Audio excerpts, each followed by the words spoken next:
जय हिंद साथियों, आप सभी का स्वागत है शाइन वाईटी क्लासेस में।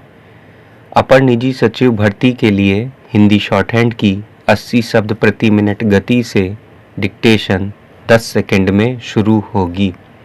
डिक्टेशन 5 मिनट और शब्द 400 होंगे।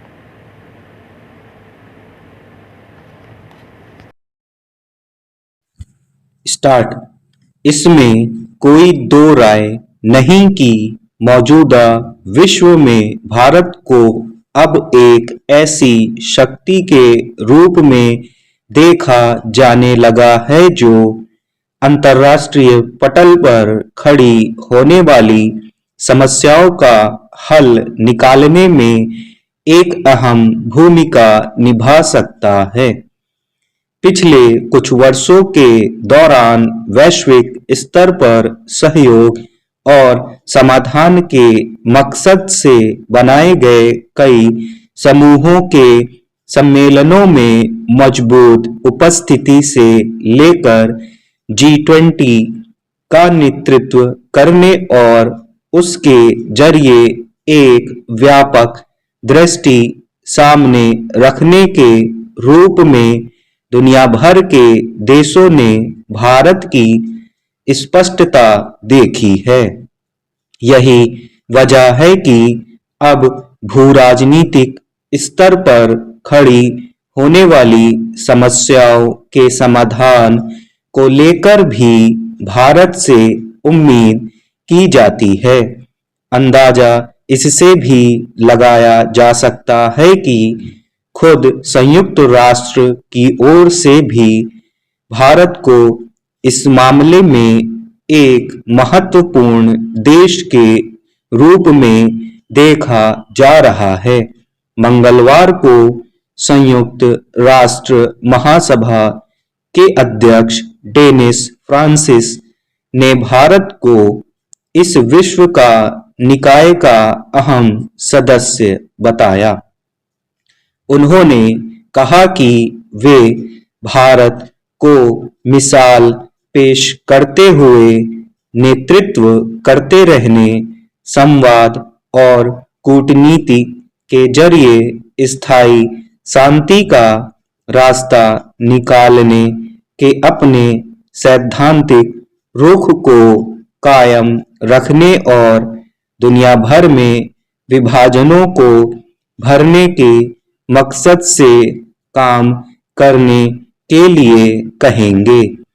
जाहिर है कि पिछले कुछ वर्षों से विश्व भर में अलग-अलग मोर्चों पर जिस तरह की जटिलताएं और मुश्किलें खड़ी हुई हैं, कई स्तर पर खेमों के रूप में देशों के समूह बन रहे हैं, उनमें खाई बढ़ रही है, उसमें किसी ऐसी कड़ी की जरूरत साफ दिखती है जिसकी स्वीकार्यता आम हो और वह हल का रास्ता तैयार करने में मददगार साबित हो।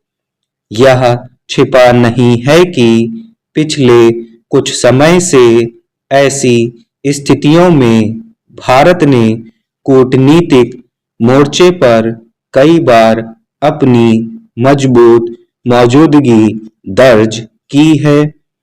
रूस और यूक्रेन के बीच युद्ध के अलावा इजराइल और हमास की जंग के संदर्भ में भी भारत ने किसी पक्ष के खड़ा होने के बजाय मानवीयता के हक में न्याय और औचित्य को अपने रुख की कसौटी बनाया। युद्ध किसी भी समस्या का समाधान नहीं है। इस सूत्रवाक्य के साथ भारत ने शांति और संवाद को ही अंतर्राष्ट्रीय स्तर पर चुनौतियों का हल बताया है।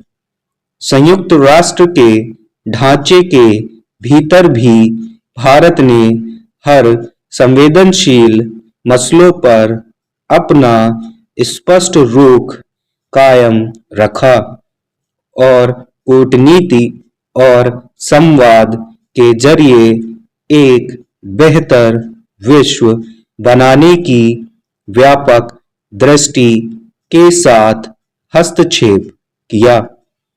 यह सही है कि राजनीतिक और आर्थिक रूप से तेज उथल-पुथल के दौर में अलग-अलग देशों के बीच जिस तरह के विभाजन खड़े हो रहे हैं, उसके रहते वैश्विक शांति और सद्भाव कायम करना संभव नहीं होगा।